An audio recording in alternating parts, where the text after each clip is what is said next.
네, 2022년 2월 7일 이정훈입니다. 제가 어제 본부장 비리 대 본부자 비리에 대해서 이야기했습니다. 본부자 비리는 이재명 측의 비리인데 본인 비리, 부인 비리, 아들, 자 비리입니다. 이동우 씨는 도박 사건을 벌였고 그 다음에 마사지 업소를 출입한 기록도 있고 그리고 황제 입원을 했다는 부분이 있었습니다. 근데 저는 이 중에 황제 입원 주장은 좀 문제가 있다. 근거가 미약하다라고 봅니다. 오늘의 제목은 이재명 아들 황제 입원 주장, 근거 미약하다. 확실한 증거 없는 주장은 감정의 골만파니 지양해달라라는 게 오늘의 저희 주장입니다. 왜 이런 주장을 하느냐? 군 문제는, 병력 문제는 상당히 폭발력이 강합니다. 대부분의 경우 직업군인이 아닌 이상은 이 병역을 의무로 이행하기 때문에 내가 더 의무를 많이 졌다고 하게 되면 억울해합니다. 누군 특혜를 받아서 면제받았다면 화를 냅니다. 따라서 병역 문제에 대해서 뭔가 문제를 제기할 때는 확실한 증거를 잡고 폭로해야 되는데 그렇지 않고 아니면 말고식으로 터뜨리면 좀 곤란하다는 게 저희 판단입니다. 이 문제는 국민의힘 박수영 의원이 제기했죠. 이재명 씨의 아들은 공군으로 입대했어요. 2014년에 입대한 것 같은데 공군 기본군사훈련단 인사행정처의 행정병으로 근무를 하게 됐던 한 모양입니다. 그리고 아침에 구보를 하다가 발목을 다쳤어요. 그런 다음에 이제 발목 수술을 하고 국군 수도통합병원에서 무려 50일 그리고 국군 대전병원에 가서 또 한 8박 9일에서 60일 가까이 입원했습니다. 상당히 특혜일 수 있습니다.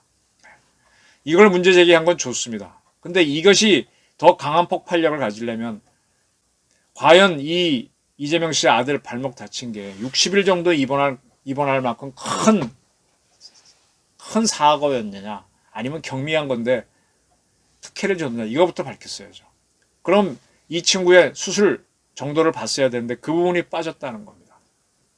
그리고 수술을 진짜로 받았는지도 밝혀야죠. 지금 이재명 씨의 아들은 발목을 다쳤다, 인대를 다쳤다는 기록은 있어요. 그리고 민간병원에서 수술을 받았다고 돼 있습니다. 근데 박수영 의원이 그렇다면 민간병원에 가서 수술 기록을 찾아내서 얼마나 심한지부터 밝혔어야 되는데 이 부분을 하지 않았습니다. 개인에 대한 의료 자료는 잘 제공이 안 되죠. 본인이 아닌 이상은. 그러니까 어려움이 있었겠지만 그렇더라도 이건 어느 정도 찾아냈어야 되는데 그 부분이 빠졌습니다. 요즘도 그렇고 과거에도 그렇고 이렇습니다. 군에서 여러 가지 활동을 하다 다치게 되면 군의관이 일단 치료를 합니다. 그 부대에. 그리고 이렇게 묻게 되죠. 자, 다쳤으니 군병원에 가서 치료를 할래? 아니면 민간병원에 가서 할래? 대부분 민간병원에 가겠다고 합니다. 군병원에서 하면 무료죠. 민간병원 가기 때문에 자기가 돈을 냅니다. 그래도 갑니다. 왜? 젊은이들은 집에 좀 가고 싶고 자유가 좋으니까. 그리고 군병원보다는 민간병원이 잘한다는 믿음이 있으니까. 그래서 갑니다. 가서 일단 수술이나 이런 하고 난 다음에 처치를 하고 난 다음에 그 다음부터 입원은 군인이니까 그걸 휴가 중에 한 거니까 군병원에 입원을 하게 됩니다. 근데 군병원은 입원하는 거는 그쪽으로 일단 인사가 발령이 난 거기 때문에 인사명령이 있어야 됩니다.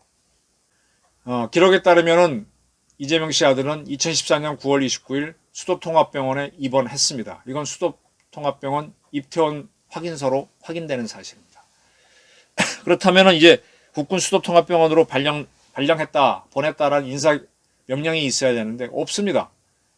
한 달 일주일이 지난 9월 4일쯤 그가 속한 공군 기본군사훈련단이 상위 부대인 공군교육사에 자, 이재명 씨 아들에 대해서 인사명령을 내달라.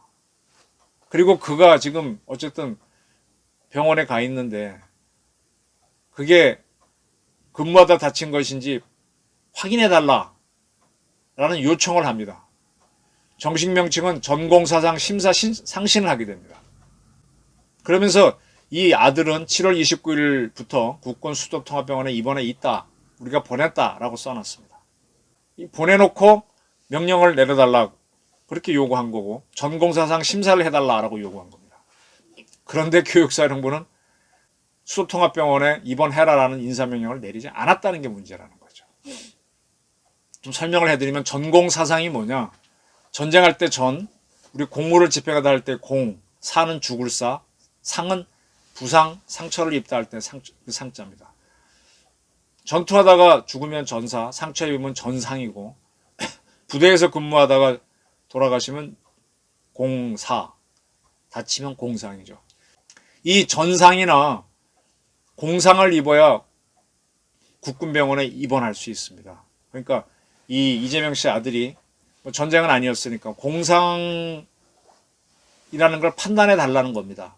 이미 입원을 시켰지만 이 판단이 있어야 국군병원에 입원하는 게 정당할 수 있죠. 사실은 순서가 뒤바뀐 겁니다. 근데 가만히 보면요. 사람이 다쳤는데 일단 병원부터 보내야지 이 사람이 공상이냐 아니냐부터 판단하다 보면 언제 고칩니까? 사실은 문제가 있죠.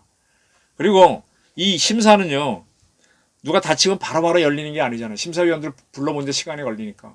그러니까 이제 여러 명이 다치거나 또는 시일을 정해놓고 한 번씩 합니다. 그러니까 미리 병원에 보내놓고 나중에 공상 판정을 받아서 뒤늦게 써놓는 이런 구조가 된 거죠. 이거는 뭐 시스템의 모순입니다. 그걸 해달라고 요구를 한 거죠. 그럼 교육사는 이걸 해서 전공사상 심사위원을 열었던 것 같아요. 그런 그 결과에 따라서 이 아들은 수도통합병원에 입원한다는 명령을 내렸어야 되는데 내리지 않았습니다. 이에 대해서는 단순한 실수라는데 공군 측에 몇 번 문의해 보니까 자기들도 정확한 이유는 모르지만 실수 같다라고 합니다. 왜 실수했냐 그랬더니 이 늦게 이렇게 명령을 내리다 보니까 가끔 빠뜨린 경우가 있었답니다. 담당자가. 이 담당했던 사람은 중사, 부사관인데 현재는 전역했고요. 왜 빠졌는지는 모르겠답니다. 근데 과거에도 빠뜨린 적이 있었기 때문에 실수로 보인다는 겁니다. 그리고 이 공상이란 거를 나중에 판단하는 게 문제이기 때문에 이렇게 생겼다고 이런 누락 경우가 있었기 때문에 지금은 2018년 이후로는 일단 인사명령을 내려서 병원에 입원하게 해놓고 나중에 전공이냐 아니냐를 판단하는 쪽으로 바꿨답니다. 이 친구는 50일간 입원하고 있다가 그 다음에 대전병원으로 옮겨서 8박 9일간 또 입원했다가 퇴원하는데 대전병원에 간 거는 인사명령이 있어요. 근데 앞에 게 없습니다. 좀 수상을 합니다. 그러면 이것이 왜 이렇게 됐는지를 박수영 의원은 이 담당 부사관이었던 사람을 만나서 뭘 받아냈어야죠. 이거 없이 그냥 의심한다라고 하니까 뭐가 성립이 안 되죠. 첫 번째로는 민간병원에서 받은 수술이 얼마나 심각한 수술이었느냐. 이게 50일, 60일 정도 입원해야 될 큰 수술이었냐를 찾아냈어야 되는데 그 부분이 없습니다. 뭐 개인 병력에 대한 기록이니까 구할 수는 없겠지만 간접적이라도 구해놓고 했었어야죠.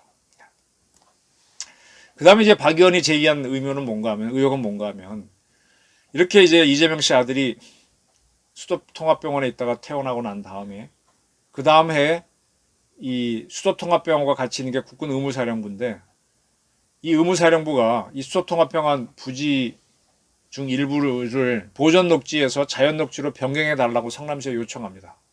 성남시에 있는 거니까. 보전녹지 지역에는 3층 이하의 건물을 지어야 되는데 이게 자연녹지로 바뀌면 더 높게 건물을 지을 수가 있습니다. 그러니까 더 증축을 하겠다는 얘기였죠. 병원을 더 짓겠다. 이때 이제 수도통합병원하고 의무사령부가 낸 성남시에 보낸 공문에 따르면 응급센터 건립에 필요한 층수를 확보하기 위해서다라고 썼습니다. 응급센터는 말이 왜 나왔느냐? 이걸 보셔야 됩니다. 2011년 1월 15일 아덴만에서 3호 주얼리호 우리 상선이 소말리아 해적에 납치됩니다. 마침 그쪽에 이제 우리 해군 청해부대가 파견돼 있었는데 이 청해부대가 달려가죠. 그리고 거기에 UDT 특공대원들이 이제 작전을 해서 우리 선원들을 구하고 소말리아 해적들을 제압합니다.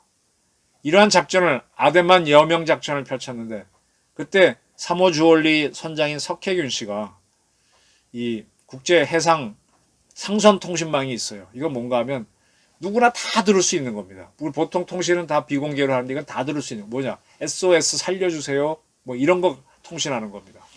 그러니까 누구나 들을 수 있는 거니까 여기는 그 통신망으로 지금 소말리아 해적은 한국말을 모르니까 이분이 느긋하게 몇 명이 해적이 있고 상황이 어떻다를 알려주죠. 그걸 통해서 이제 UDT가 작전을 성공시킵니다. 때문에 이제 석희훈 선장은 그때 총상을 입어서 크게 부상을 입는데 중요한 일을 했다고 영웅으로 알려집니다. 이 총상을 입은 석 선장을 급히 한국으로 내려와서 수술을 해서 살려냅니다. 이때 이 일을 아주대학교 병원의 이국정 의사가 주도했던가요? 그리고 나서 외상을 입은 팔을 부러졌거나 뭐 이런 사람들을 바로 빨리 데려와서 치료할 수 있는 중증 외상센터를 지역별로 둬야 된다. 이 동네에 있는 조그만 의원에서는 못하니까 헬기로 가서 그 환자를 싣고 와서 빨리 치료할 수 있도록 거점 센터를 만들어야 된다는 주장이 일어납니다. 그래서 경기도 남부에는 아주대병원, 북부에는 의정부 성모병원 그런 식으로 닥터 헬기도 도입하게 되고 중증 외상센터를 짓는 바람이 일죠. 석혜균 선장 사건으로. 이런 걸 반영해서 2015년 이제 군에서는 이제 또 어떻게 됩니까? 뭐 이렇게 하다 보면 총상을 입거나 뭐 다치는 사람들이 많잖아요. 차가 전복되거나. 그래서 중증센터를 군에서 특히 지어야 된다는 주장이 있어가지고 2015년 군에서도 이제 그런 중축을 하는 허가를 받게 되는 거죠. 그리고 나서 이제 2년이 지난 2017년일 겁니다. 2017년 무슨 일이 생기는가 하면 판문점에서 자동차를 몰고 판문점 북한 지역에서 그냥 판문점으로 달려옵니다. 그래서 군사분계선을 딱 넘으면서 거기에 인민군이 넘어가지 못하도록 차가 못 넘어가도록 이렇게 구멍을 파놨죠. 홀을 파놨죠. 차문. 거기에 차가 걸려서 쾅 하니까 차문을 열고 뛰쳐나와서 뛰어서 우리 쪽으로 넘어오죠. 그러니까 그 뒤에 있던 인민군들이 따라와서 총격을 벌입니다. 오청선 씨가 총을 많이 맞죠. 그렇지만 살아납니다. 이 사람을 우리 의사들이 살리게 되죠. 그래서 더더군다나 이제 군에 중증 외상센터를 지어야 된다는 여론이 일어납니다.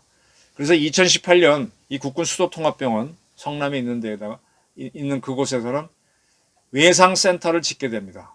석혜균 선장 살린 외상센터 국군 수도병원에도 생긴다라는 기사가 2018년 8월 31일자로 여러 언론에 보도됐었습니다. 국방부가 450억 원을 투자해서 건립을 했다. 짓기 시작했다. 그런 보도였습니다. 석혜균 선장 사건을 계기로 그걸 짓자는 여론이 준비를 하다가 오총성 귀순 사건이 일어나니까 확 빨라진 거죠. 그러면 성남시가 미리 용도 변경을 해준 거는 이재명 씨 아들 황제 입원과는 무관하잖아요. 박 의원 주장은 힘이 빡 빠지는 거예요. 박 의원 주장이 힘을 가지려면 이재명 씨 아들이 가볍게 다친 건데 수술도 심하게 안 한 건데 60일간 특혜 입원을 했다. 이렇게 나가려면 얼마나 다쳤는지를 당시 부대원들, 휴가를 내준 군의관 또는 뭐 부대장 또 수술을 직접 한 민간 의사를 만나든지 어떻게 하든지 해서 자료를 구해서 별거 아닌데 했다. 그렇게 주장을 하면서 들어갔었어요. 이 부분이 빠졌습니다. 그리고 60일 동안 있었다는 것만으로 특혜다. 물론 이 수도병원에 있을 때 이 친구가 SNS에다가 자기 있는 사진을 띄우고 한 거는 경솔한 짓이죠. 뭐 거기에 대해서 지탄을 해야 되는데 이건 핵심은 아닙니다. 그 다음에 이제 인사명령이 없었다는 거는 가끔 있었던 사건, 누락 사건이니까 왜 누락을 했느냐 야단을 쳐야지 그 이상 들어가기엔 특혜를 주기 위해서 했다라고 하기엔 좀 주장이 약해져 버리죠. 그리고 중증 외상센터를 지었는데 그거를 성남시가 이재명 씨 아들을 봐줬기 때문에 의무사령부하고 수도통합병원에 특혜를 줬다는 식으로 해석하게 되면 이거는 경강부회가 되는 거 아닌가요? 선거 때니까 이런 주장을 할 수 있습니다. 특히 뭐 이재명 캠프에서는 김건희 씨를 놓고 또 윤석열 씨를 놓고 뭐 고발 사주부터 말도 안 되는 주장을 했으니까 할 수는 있습니다. 근데 국방 문제에 대해서 국민들이 확 분노할 수 있는데 이해창 씨 아들 군 면제에 대해서 그렇게 떠들었던 김대엽 사건 그때는 위력을 발휘했지만 나중에는 허위가 되니까 김대엽 씨가 완전히 이렇게 나쁜 사람으로 몰렸는데 지금 이재명 씨 아들이 뭐 60일 동안 병원에 있었던 건 좀 특혜일 수도 있어요. 그러나 이 앞뒤가 맞기 때문에 마냥 주장할 수가 없습니다. 주장하려면 뭔가 더 철저한 조사가 있어야 되는데 없이 했거든요. 이렇게 되면 박 의원 주장은 힘을 잃게 되고 오히려 군 근무를 신성시하게 하자는 주장이 힘이 빠질 수 있습니다. 그래서 저는 박 의원이 이런 주장을 할 때는 좀 더 철저하게 조사하려고 했었어야 된다는 게 저희 판단입니다.